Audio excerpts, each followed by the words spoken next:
The excellent path for human beings. We can learn the course of humanity by using the body and mind as our scriptures, that is, to try and be aware while using the body and the mind. To study and watch, to know and see, by using the method of developing awareness as taught by Luangpor Teean Ho, namely the rhythmic meditation of moving the arms, and the walking meditation. To intentionally make movements, in order to first see the body, which is coarse, and later on, to see the mind or to see thought, concocting things up. Let's compare developing awareness with a child learning how to write. When the teacher writes an A, or a B, on the blackboard, the child remembers it and can write it too. Studying and knowing about the body and the mind is similar. First, we have to train in awareness to see the body and mind clearly, then we will be able to use awareness well. We practice the rhythmic and walking meditation, in order to clearly know with awareness the movements of the body. When we see the movements of the body clearly, we will see the mind clearly also. We don't have to go and look for the mind, but we depend on watching the movements of the body, which will automatically take us to the movements of the mind. Keep watching the body all the time, try and watch with intention, acknowledge the feeling that arises at the time the body is moving, for example while doing the rhythmic and walking meditation. In one day, one can know many, many times. While being aware of the movements of the body, sometimes there may be many things that delude one, for example thoughts that arise unintentionally. Usually this happens when we're doing our best to develop awareness.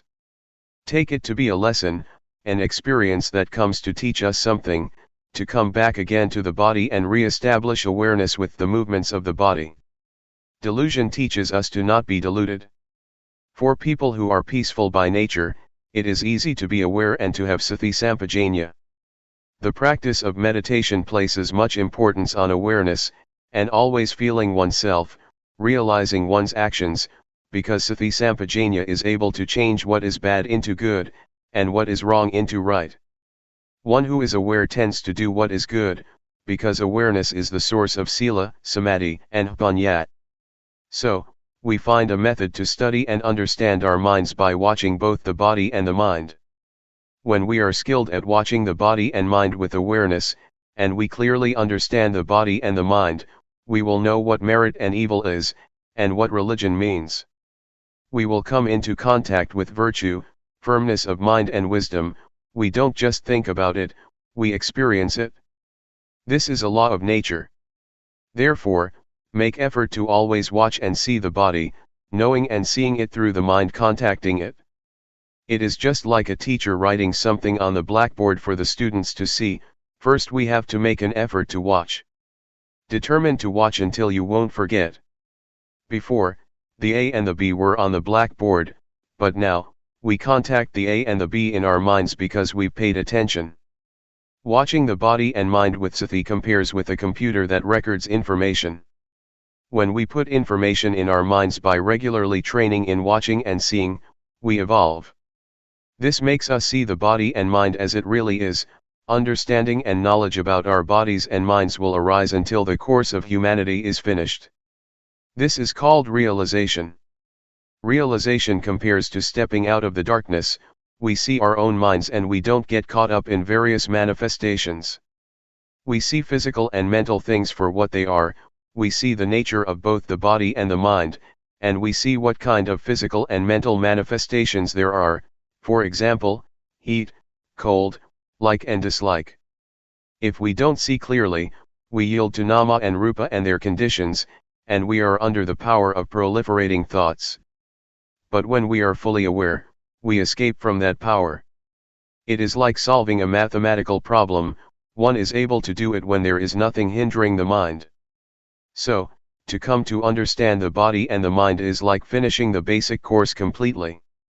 Before, we used to be caught up with the conditions of mind. For example, being the one who is hot, when feeling hot, being the one who is cold, when feeling cold, being the one who is hungry, when feeling hungry, or being the one who endures pain, when feeling pain. We were the one who is caught up with all those manifestations. This is called to yield to conditions, letting them be the boss. When awareness arises, those things cannot be the boss any longer because we see that they are just conditions of the body and mind. Anger, for example, is a condition, it is not permanent and it doesn't have any essence. To see like this, is therefore comparable to the arising of a magic eye, that receives and knows the expressions of the body and the mind. The magic eye means, to be fully aware and to see that Rupa Dhamma, and Nama Dhamma, are subject to the three characteristics, of impermanence, valuelessness, and non-selfhood. Then, we're able to let go of body and mind. This is similar to not having a whole lot of rubbish scattered all over the place, as we did before. Whatever happens to the body and the mind, we throw all those conditions of body and mind into the three characteristics of anajjung, dukkang, and anatta. Before, we had lots of garbage which was a hassle, there were stains of suffering, stains of anger, of desire, of delusion, of love, of hatred, of heat, and cold. But now, we don't have all that rubbish anymore. It is merit to see impermanence or to see the three characteristics.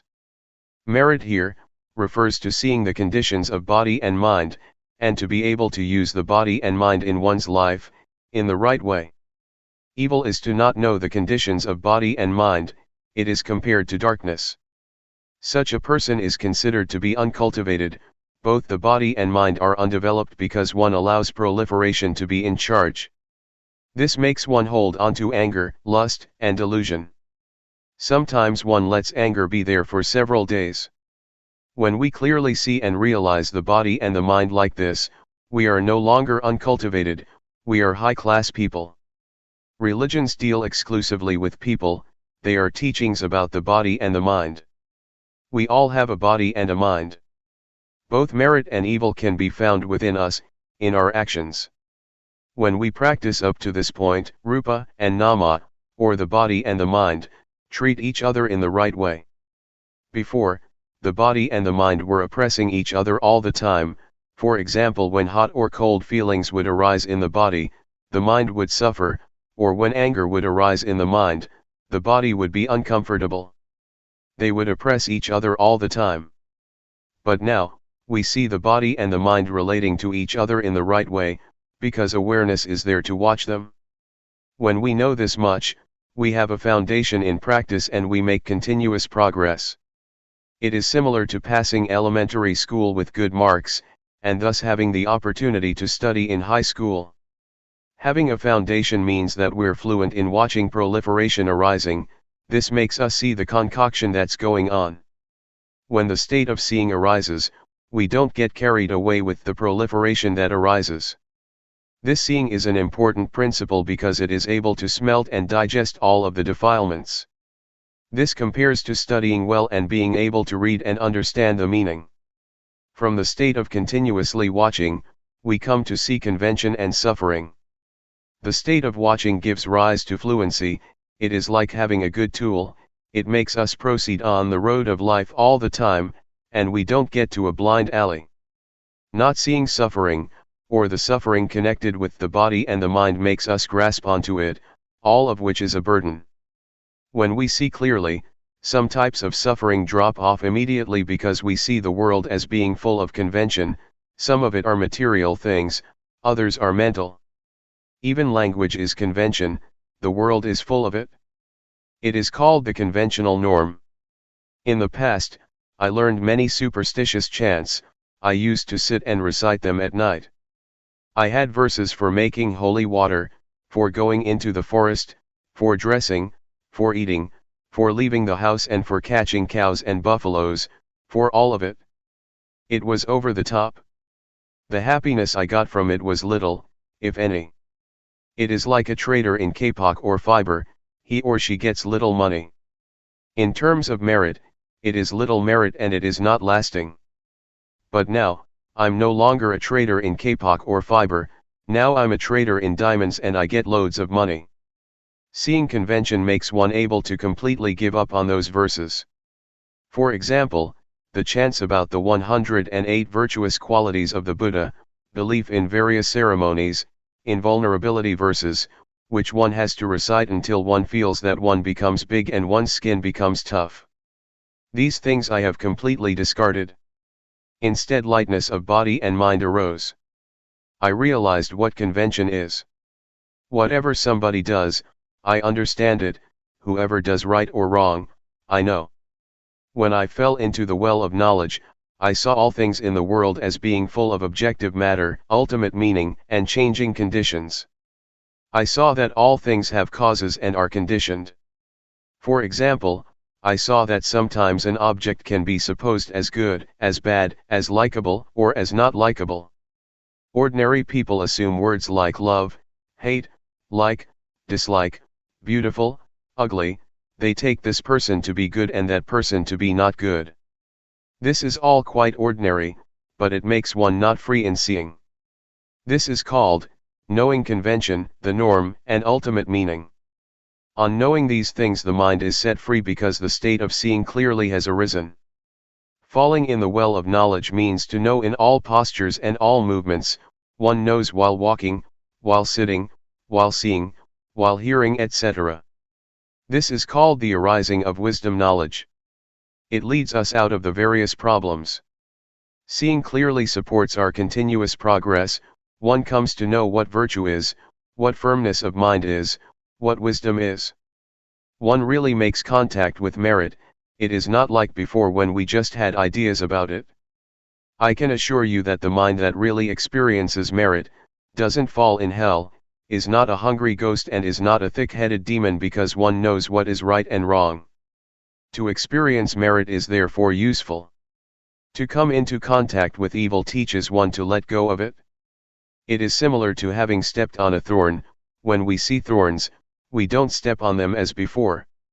So, really making contact with merit is for the extinguishing of suffering, for peace, and for liberation. When we stay with virtue, we experience virtue, there is normality in both the body and the mind, the body is in its normal state and the mind is in order, the mind doesn't go up and down, it doesn't run wild. The state of normality of the body and mind is virtue, firmness of mind, and wisdom, thorough understanding, arising, which keeps purifying the mind and sets it free. Knowing the causes and conditions makes one not stupid, not deluded, and one is able to contact sila, samadhi, panya. This is called the training in virtue, it is the virtue that arises from the path of practice. The state of watching and then seeing, and having seen, not being caught up, is the genuine path to overcome suffering. When one watches continuously, the mind will be purified, it is the living of the spiritual life. This is the way to come in touch with virtue. Always stay with this state, it is the training in sila. It is the virtue that melts and eats up the corruptions of mind, and one is able to let go of evil, do what is good and purify the mind. It can be taken that the training in virtue is really advantageous. It is not the kind of virtue that one recites in a ceremony. Right now, in carrying on with one's life, one can find virtue. One is then someone with real virtue. Sila makes the body, speech, and mind normal. At this stage, we have really become a human being, and really closed the door to hell and the evil destinations, because we know the path, we know virtue, firmness of mind and wisdom through experience. It is not knowing through memory, thinking or figuring things out. Rather, we meet and see, we experience sila, samadhi and panya, we experience the noble path and the spiritual life, brahmacharya, which is purity. Before, it was as if there was more than one person inside, one person was the watcher, one person was the thinker, and the one who made movements was still another person. But now, in the state of watching, all three come together as one. The state of watching arises, when developing awareness with the movements of the rhythmic and walking meditation, it makes it easy to know and see the movements of the body and the mind, the concocting thoughts. In the past, proliferation would control us completely, and that would give rise to sleepiness, restlessness, doubts, etc. But with awareness, we are able to conquer proliferation, and those mind states no longer exist anymore. This compares to traveling on a highway. When we pass this town and that village, where do we get to and what is it like beyond there? Well, nobody has to tell us, we know, see, and experience that for ourselves, naturally. Next, one comes to know, see, and experience what angels are. Angels are people who are ashamed of doing anything that is evil. They don't dare to think evil thoughts, speak evil words, or do evil things. Before, I used to understand that angels were up in the clouds. I thought that there was a heaven up there. It's all right to believe that, but those angels cannot help us. The kind of angels that arise within us refer to having a sense of shame of wrongdoing. One doesn't dare to think, speak, or act in evil ways. One doesn't even dare to think. This is what angels are. Angels are within us, so we don't have to bow to them, we don't have to pray to them. I had never thought like this or known like this, and so I would like people to study and come to know it, to practice with it. One day, as I was doing walking meditation, I thought to myself, this person probably doesn't know, that person probably doesn't know. I thought about my parents, my relatives. I wanted them to do walking meditation, I wanted them to sit down and build up awareness. I thought with loving kindness and compassion, I wanted to help them. Walking on the excellent path makes us go beyond being a man or a woman, being a hungry ghost, a demon, or a devil. One becomes a human being, one who has a superior mind. Someone with virtue, who lives one's life according to the noble path. One abandons what is evil and does what is wholesome. One's mind is like that of the gods. One knows merit and evil, and one genuinely understands Buddhism. This is what the excellent path leads us to see and understand. Religion exists in people's very hearts if those people refrain from evil, perform only good actions, and their virtue is pure.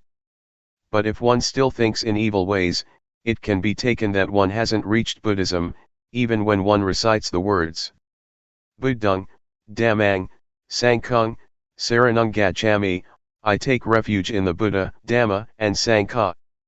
Religions teach people not to have suffering, religions teach people to do good. If one is still suffering, one is not reckoned as one who has reached the religion. One's life might become blemished, it might go downhill. When we arrive at religion, we relinquish evil and do only what is right. This compares to someone who does certain things, until he or she makes a living with it and is stable in it. He or she is able to depend on it, in order to live his or her life. This is how we experience things. The state of watching and then seeing, and when seeing, not being caught up, is the most concise action. It is like the Dhamma is really in our fist, we don't have to do a lot. Before, I was in a mess, I clung to ceremonies, clung to others and believed in rituals. I was even afraid of my own thoughts, because with thoughts come doubt, fear, love, and hate. But when full awareness arose, I wasn't like that anymore because I determined to only just watch.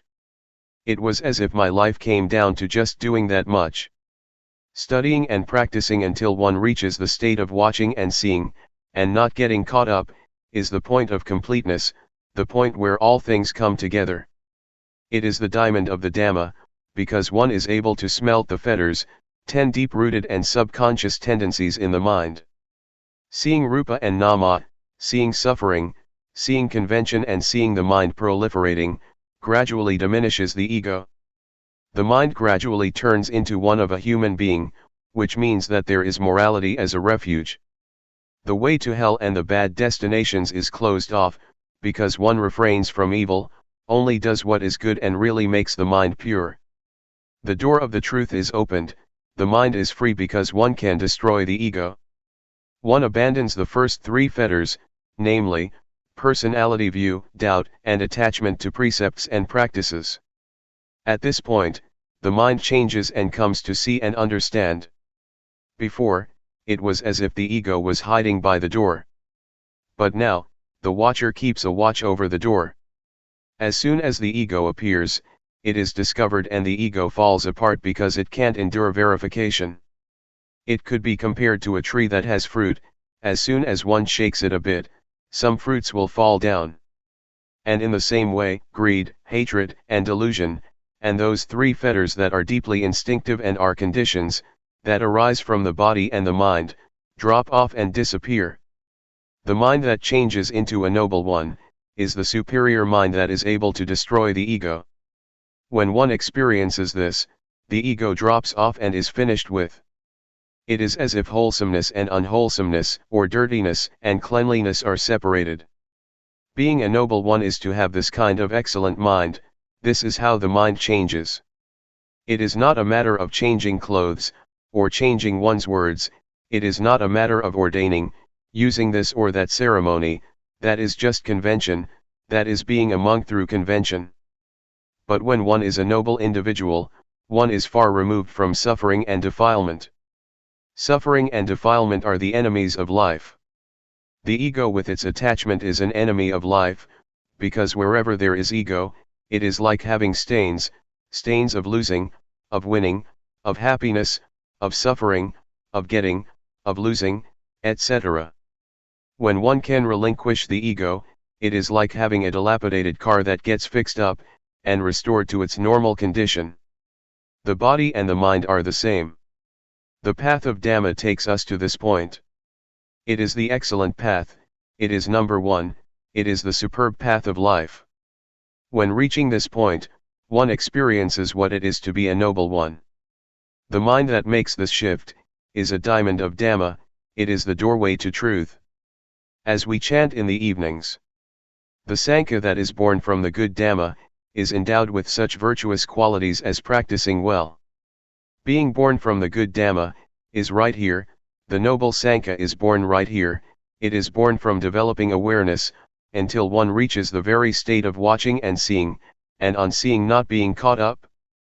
This state of watching is the path, it is the spiritual life.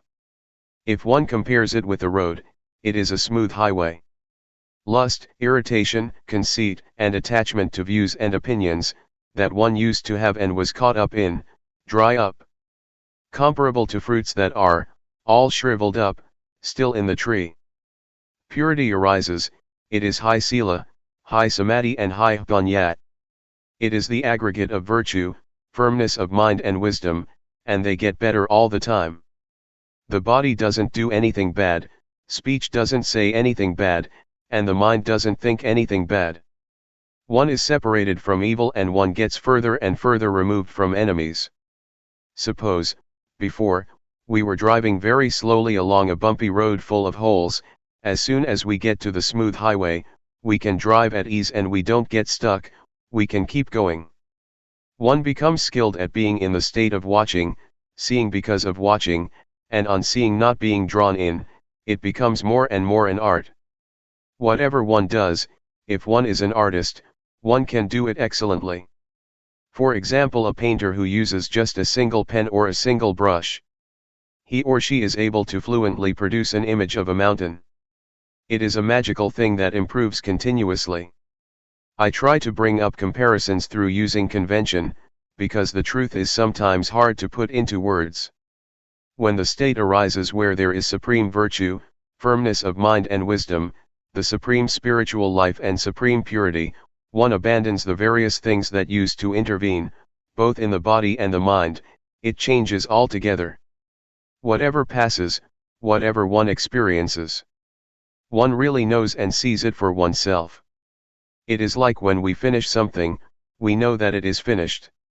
One reflects on the Dhamma that one knows and sees and liberated one, how did it arise?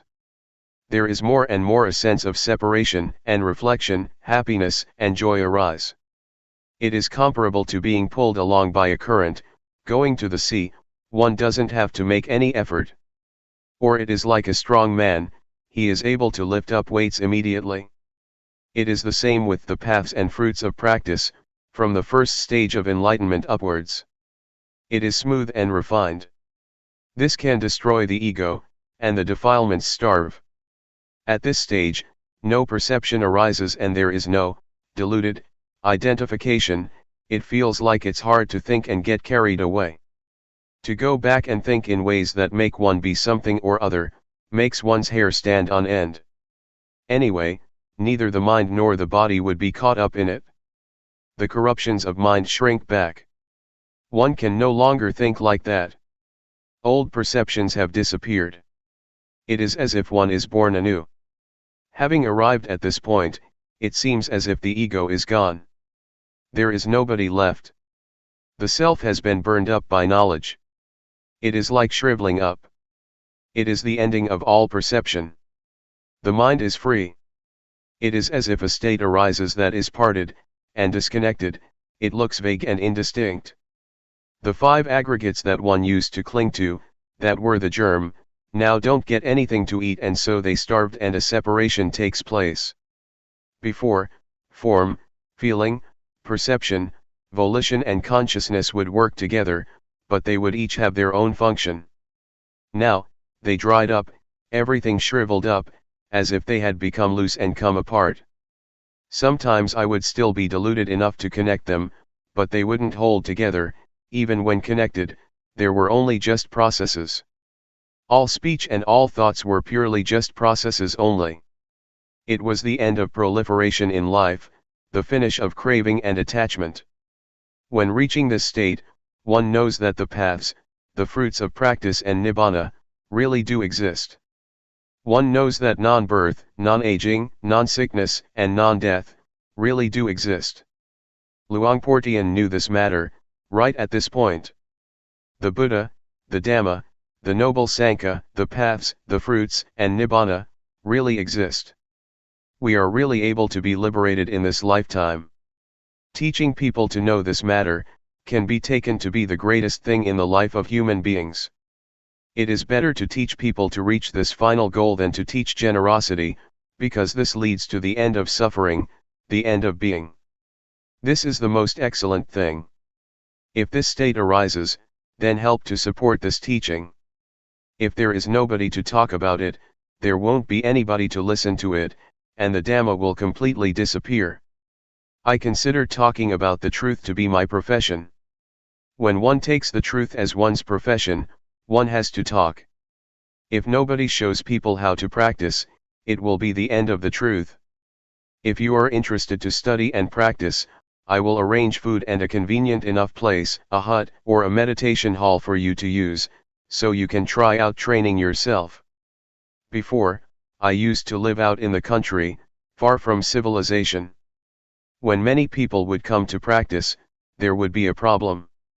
Sometimes there would be a deficiency of things, which would make it inconvenient for the practitioners.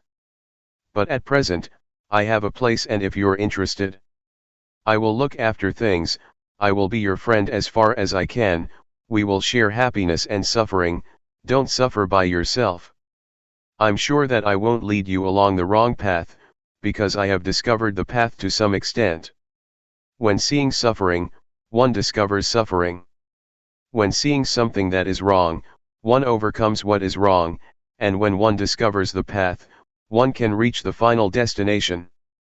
No matter whether you are ordained as a monk or not, I have a place prepared for you. If you have suffering, don't do anything else. I really have found the way out. It is the number one way. Reflect on this, but you shouldn't just use reasoning. You shouldn't create conflicts or just have blind faith. Don't be averse to anything. These words are just words. Once they have been received, they might disappear, but if you're interested, try out to practice. If you read these words and immediately confidence arises, it is not right. First, practice. If, having practiced, results arise, then be confident. If, having practiced, there are no results, then find another method.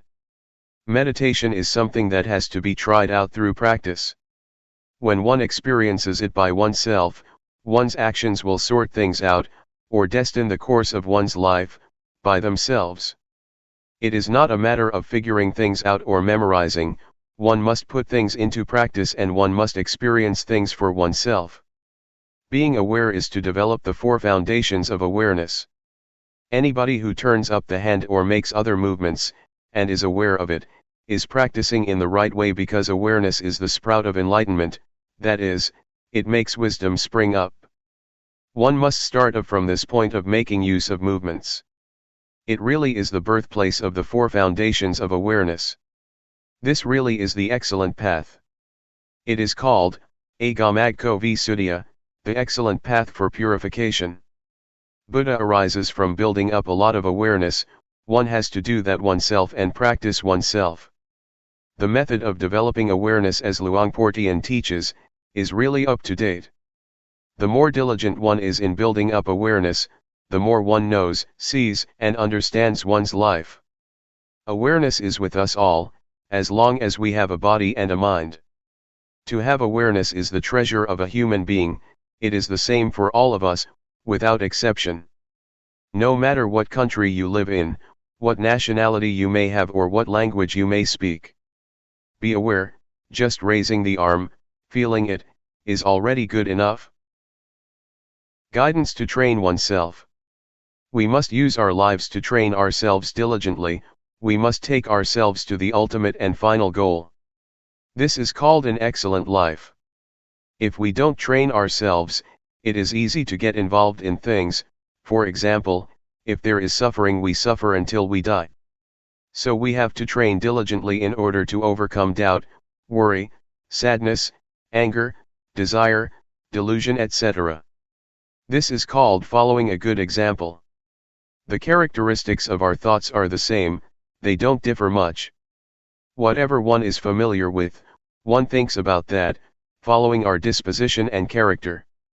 The environment has an influence on our lives. For example, someone is born in a good family but the environment is no good, and it gives that person information that is no good. The result is that that person receives bad information. A bad past leads life to delusion and bad actions. This is a law of nature. There are certain states of mind that we shouldn't surrender to, such as doubt and worry, because we still have a way out. Try to reflect on the examples that good people set. The Buddha, for instance, he is the founder of a religion, the enlightened one, the one who clearly understands the world. We should study his example, so that we will understand why the Buddha, the Dhamma, the Sangha, religion, merit, heaven, and Nibbana, really do exist. If we still have doubt about this, it means that we still have suffering. We must understand these matters clearly and go beyond doubt. If one still tries to figure these things out, still doubts and worries, one still suffers. These things should be understood clearly and doubt should be done with, because there are teachers that can teach us how to know and see these things. In the past, I heard that Luangpor Teean Jidasubho was a teacher who taught how to clearly understand merit and evil, heaven and hell, and the paths and fruits of practice. Since I had doubts about practice, I went to study with him. When I first set out to practice, I still held on to views and opinions, and didn't accept certain things that Luangpor taught. I would use reasoning to contradict his teachings, and consequently like and dislike would arise. These things are hindrances that prevent knowledge and understanding from arising in practice. Therefore, when a teacher gives advice, one should first study and try it out through practice. Luangpor Teean taught me to develop awareness, which I had never come across or seen before. He taught me to have sati, and to be diligent in building up lots of awareness. Awareness, as I had learned it as a child, and at the time that I was studying the Dhamma, meant to recollect. I had trained in awareness with other methods, for example the kind of meditation where one sits with eyes closed and recites a mantra, in order to make the mind peaceful. I used to do it that way. Everybody seemed to be teaching like that, to sit with the back so straight that one starts to sweat and one gets backaches. Some people are very serious and force themselves. That's the way that I used to do it. I trained in this until the mind became peaceful, and happiness arose which was pleasant.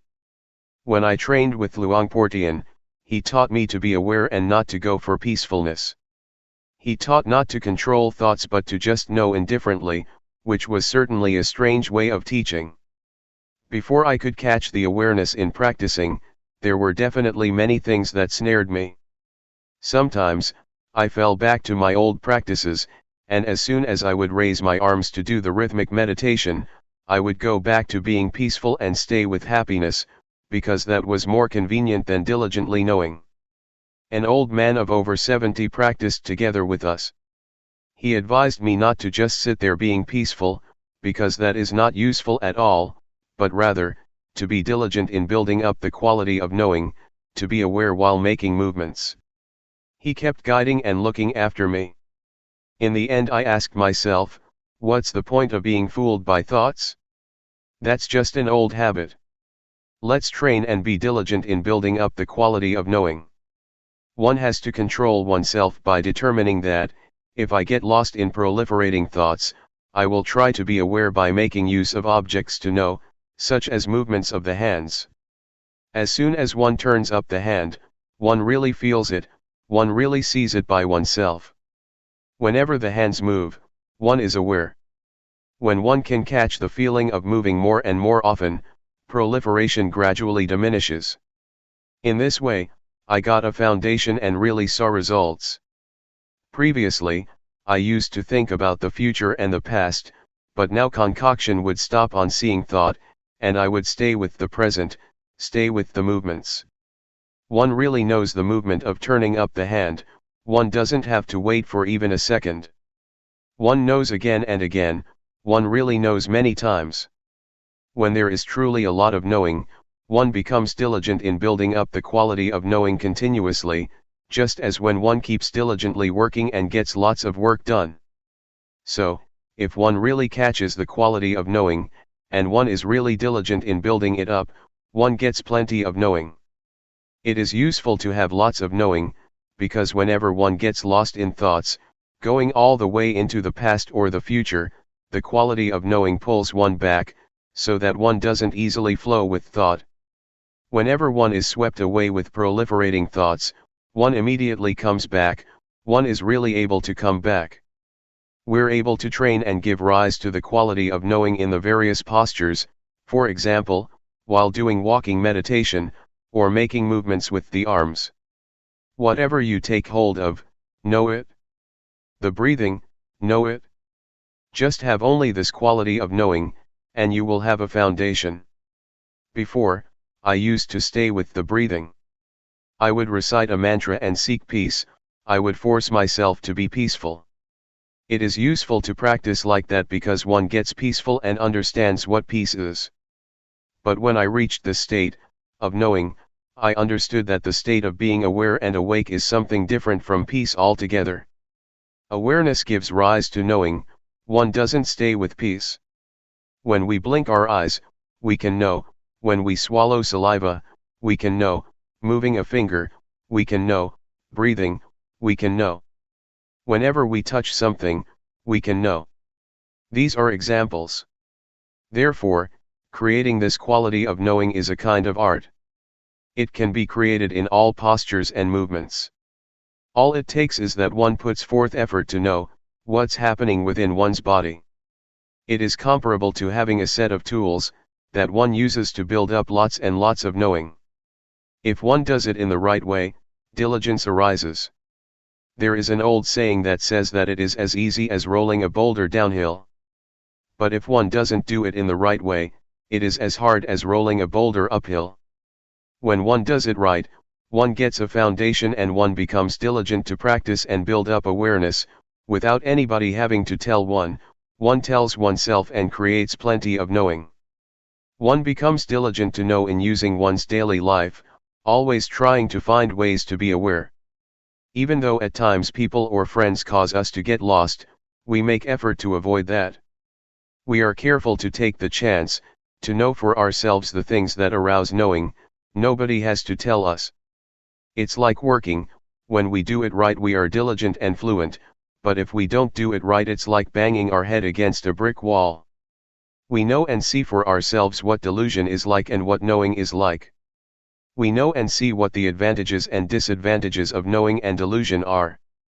And so, we prevent and deal with things automatically. One has the answers oneself and doesn't have to ask anybody. If there is a lot of knowing and one knows for long periods of time, one will see the conditions of the body, because the quality of knowing is the one who watches the movements. However, this doesn't mean that one will see this immediately, because sometimes, as the body is moving, instead of just seeing the body, there are things that make us get lost, for example, feelings that arise due to unintentional thoughts, or various moods, either coming from the body or the mind. These things incite us to get lost, but we don't. These things are there, but now we have seen that they are just feelings. People who have trained in meditation before, will just meet with coarse feelings, and the refined feelings that exist in the body and the thinking mind, they won't see. If we build up the quality of knowing until it is the boss, it will be able to distinguish delusion from knowing, even though delusion, proliferation, was in charge before. We will be able to pass through subtle feelings without having to get involved. It compares with traveling and passing through various villages.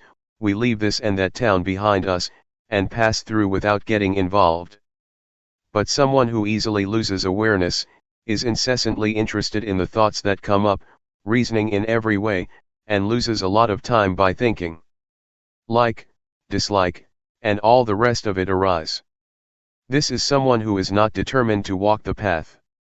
The Buddha said that, someone who is heedful is awake when others are asleep.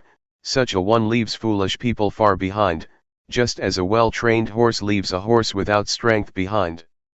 Not getting involved with proliferating thoughts that arise is like this: one moment of knowing is to be removed one moment from not knowing, from delusion. One gets further and further removed and one becomes skilled in knowing. It is easy to know. Before, it was easy to get lost, but when one trains oneself it becomes easy to know. The feelings and the various thoughts that make the body move are nama dhamma. When the quality of knowing sees this, one understands the body. Before, the quality of knowing wasn't there yet, and one had not yet discovered that it is thought that orders the body around. One assumed that there was a self that was moving. But when one understands rupa and nama, one understands that rupa is something solid, composed of many things. One knows heat, cold, hunger, and pain, because of rupa. Nama is the mind, feelings and thoughts. It receives and knows all kinds of things. There are innumerable conditions that arise together with the mind. Anger, worry, desire, and delusion are some examples of coarse ones. They make the mind run wild and it takes them to be self.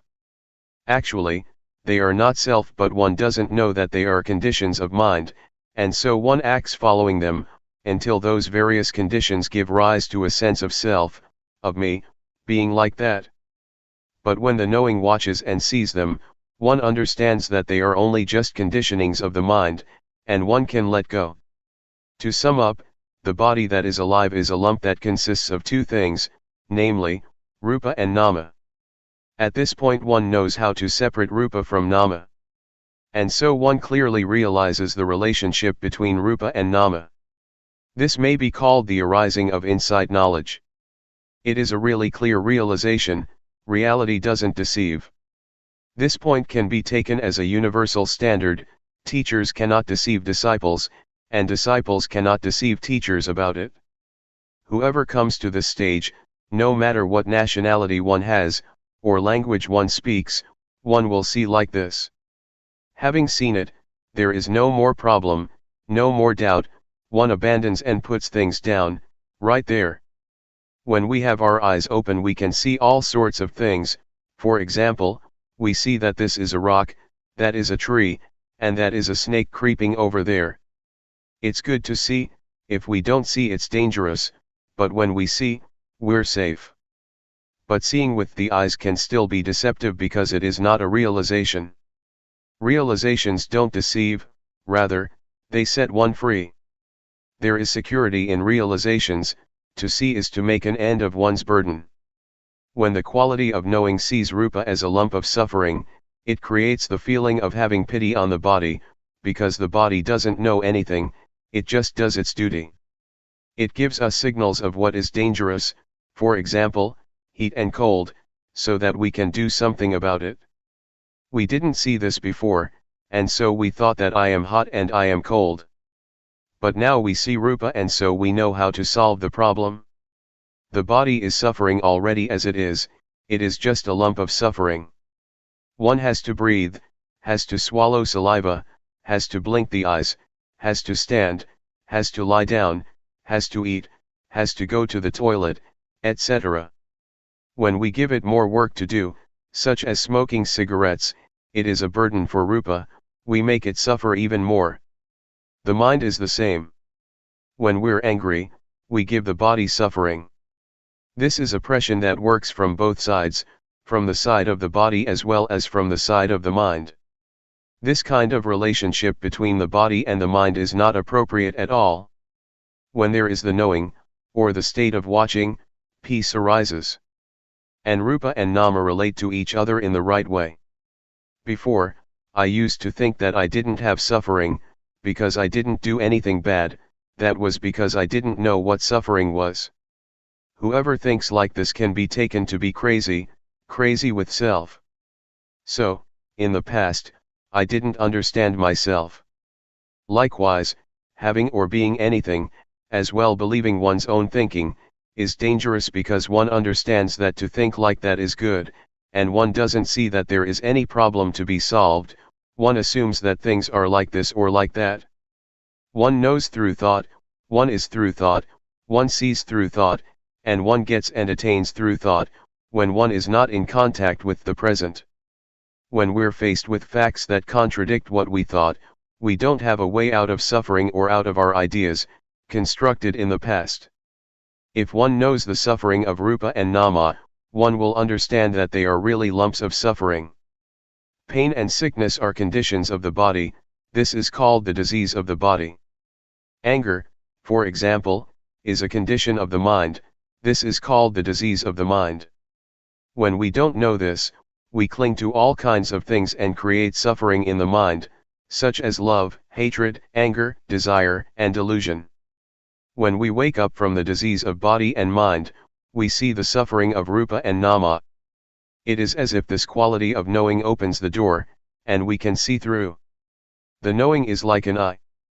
Before, we had our eyes closed and didn't see, there was only just getting caught up with all sorts of conditions. But now, the quality of seeing arises because there is knowing. This is called training oneself. This is the way that I have trained myself. It is really the guideline for people. It makes one see the convention of body and mind, for instance fame, possessions, money, children, husband, wife, land, etc. The world is full of physical and mental objects that are convention, inside as well as outside. One sees this penetratingly. It is as if the power of wisdom knowledge sees that these things are conventions of Rupa and Nama, diseases of Rupa and Nama, Rupa Dhamma and Nama Dhamma. Before, we didn't see these states, and so we got caught up in all kinds of conditions. Knowing convention makes one feel light. In the past, I used to go for all sorts of things, superstition, verses, chants, and I believed in rituals. On performing some of them fear would arise, others would make me bold, doubtful, happy, or sad. I ended up with nothing because it's all nothing but convention. A thing is sometimes assumed to be likable and sometimes not likable, it can change, and we go for it all. When I came to see Rupa Nama and convention, I felt light. It is not like ordinary seeing, but when one sees, suffering disappears. The gross kind of suffering, such as suffering that comes from foolishness, delusion, and stupidity, really disappears. It compares to having finished one's studies, one is able to read and write, doesn't get stuck, has enough knowledge and is able to stand on one's own feet. What I'm talking about is a universal standard, it is a fixed formula, just like mathematical formulas, 2 multiplied by 5 is equal to 10, not 11. When all this knowledge arises, one knows what other people are saying, one knows the objects that one looks at, there is just knowing and joy. It is insight, because one now has the eye that sees the Dhamma. It is fun to watch, whatever one looks at, one hits it on the spot. Both material and mental phenomena, inside as well as outside. Whatever happens to the body and the mind, one knows immediately, and one leaves it behind without hesitation. Before, when something would come in contact with the mind would ripple. Now the mind doesn't ripple, rather, the object that comes into contact with the mind is set free. When I was still a layman, I went to practice Dhamma at the Budayana forest, in Loi province. I had to use a wooden platform from a nearby monastery, and I bought a plastic sheet to make a roof. Tattered monks' robes were used as walls, because in July there is plenty of rain. As I was practicing, somebody told me that I should understand Rupa Nama, because he saw me practicing for a long time without understanding it. Some people said that they knew, just practicing for a week, and they knew Rupa Nama. But I practiced for 2 whole weeks and still didn't know it. I thought to myself, I really have to see it in my mind, I'm not going to just remember others' words or figure it out with my own thinking. That's how Luangpor Teean taught, he taught to practice and see it for oneself. Next, I thought, Luangpor Teean used to say that he had made large offerings to the monastery, including building a ceremonial hall, all by himself. But I am a poor man, I didn't do all that. I probably don't have a chance to realize the Dhamma. These thoughts made me feel inferior and doubtful. Then I thought, but I've done some good things, maybe not as much as him, but I've made merit, built a monk's hut, and I am not a bad person, I don't have any stains of wickedness. I've always been virtuous because my parents are Buddhists and taught me to do what is good, and that's what I've been doing all the time. Especially when I studied superstition, I had to keep precepts, I couldn't gamble. My character was like this. Reflecting like this, made me a bit proud of my past because I was not an evil person, but why didn't I know the Dhamma? I asked Luangpor Teean, are there any practitioners who don't get any knowledge after having practiced? Luangpor Teean said, that has never happened. It seems that I am the first one, because after 2 weeks I still don't know anything, I remarked. Luangpor Teean walked up to me and grabbed my hand. I said, you have made merit and made offerings, but I have never done as much of that as you, I guess I don't have the merit to know. He answered, never mind, don't worry. Are you practicing sincerely? I said, I really am, Luangpor. Luangpor Teean said, practice here for 1 month. How much money do you get for 1 month's work? I answered, I get 1,000 baht a month. In those days I was a hired hand, making doors and windows for houses. This was building work, skilled labor, and I would get at least 1,000 baht a month. Next he said, if you practice for 1 month and you don't get any knowledge, I will give you 1,000 baht, I really promise you that. But you have to practice sincerely. From then on, I was energized in practicing. Practicing in those days, I would sometimes get lost in criticizing certain monks, thinking that they didn't have the same virtue as me, because I saw them playing and joking. Sometimes, they told me to go and look for bamboo shoots or to climb a tree and collect fruits. I asked myself, is this called practicing Dhamma? It made me think about leaving. But having reprimanded them in my mind, I no longer looked at others.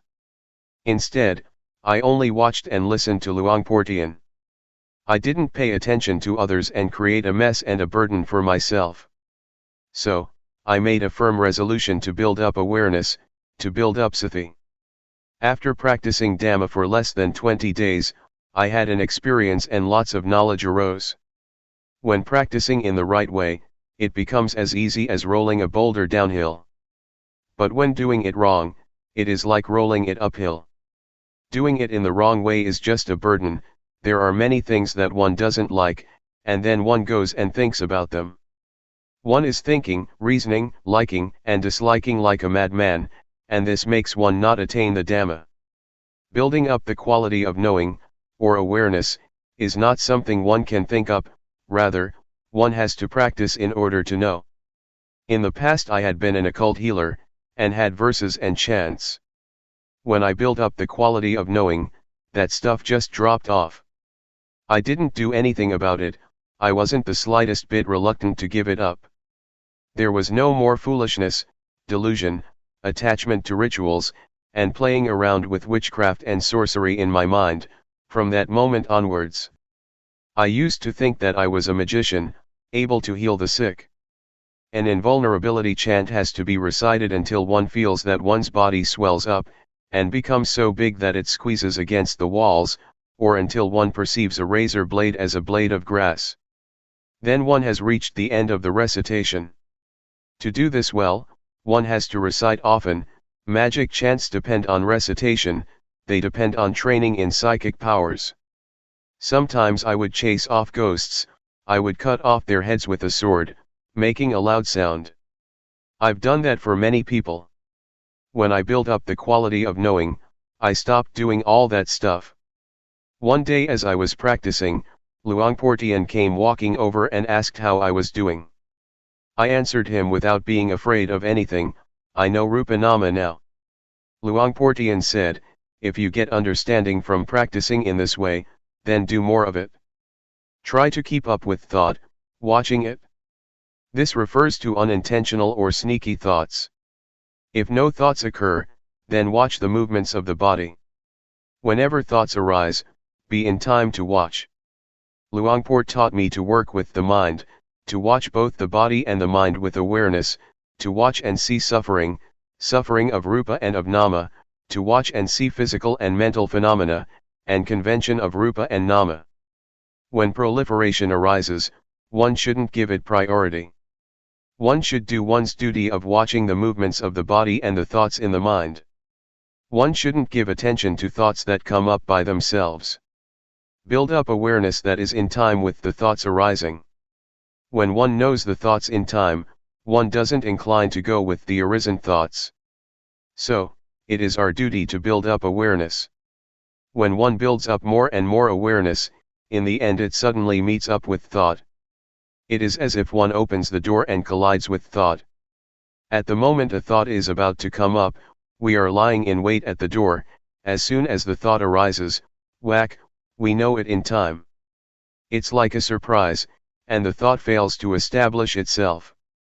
This makes one see how wild concoction is, sneak thoughts, and it makes one see the origin of suffering. This is not like ordinary knowledge, it appears in an electrifying flash. I definitely have seen thought clearly. Before, we got carried away with thoughts, sankhara, which are the cause of suffering. We wandered here and there with thought, and we got lost in it. One is not free because of thought.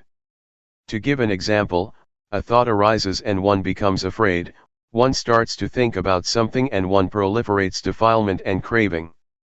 We didn't see this clearly before. When I came to practice with Luangpor Teean, I clearly saw how bad mental formations are. It's like a dog chasing a deer, we were able to follow and keep up with the things that deceived. It is comparable to somebody who plays tricks, they have fun in deceiving people, but as soon as we see what they're doing, and we keep up with their tricks, we then know that it is nothing at all. They really can't deceive anyone who realizes what is going on. There are two kinds of thinking, namely, first, unintentional thinking. This is illusion, it makes one get lost, on thinking one is led along the wrong path. Second, intentional thinking, never mind about that, one deliberately thinks about something well, one makes use of thought and having finished thinking, that's the end of it. Intentional thinking is crystal clear, it makes one understand merit, demerit, and the nether realms, one experiences these things clearly. I can 100% guarantee that, by understanding like this, one closes the door to the lower realms.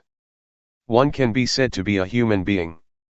In the past I was still just a person, because I didn't see convention, I didn't see Rupa Nama. But when I could keep up with thought, I stopped being merely a person. I had more happiness than before, I no longer played about like before, it was as if I had reached the shore, to some extent. If one compares it to a trader, I was a trader in diamonds and got heaps of money. Previously, I was like a trader in kapok or fiber crops. What a mess, what a hassle. And I got only a little money, a little happiness and a little merit.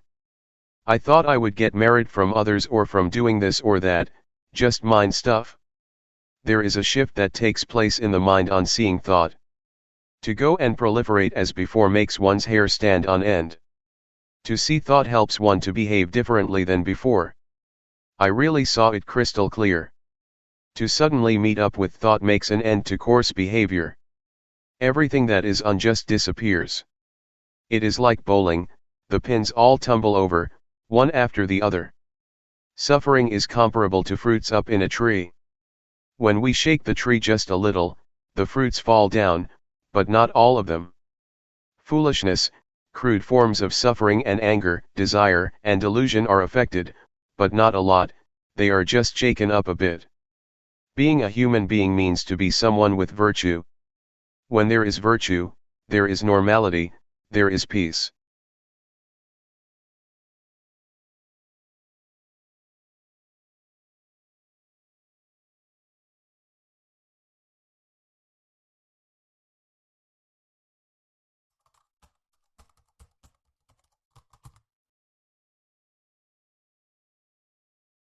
May all beings be at ease, whatever living beings there may be,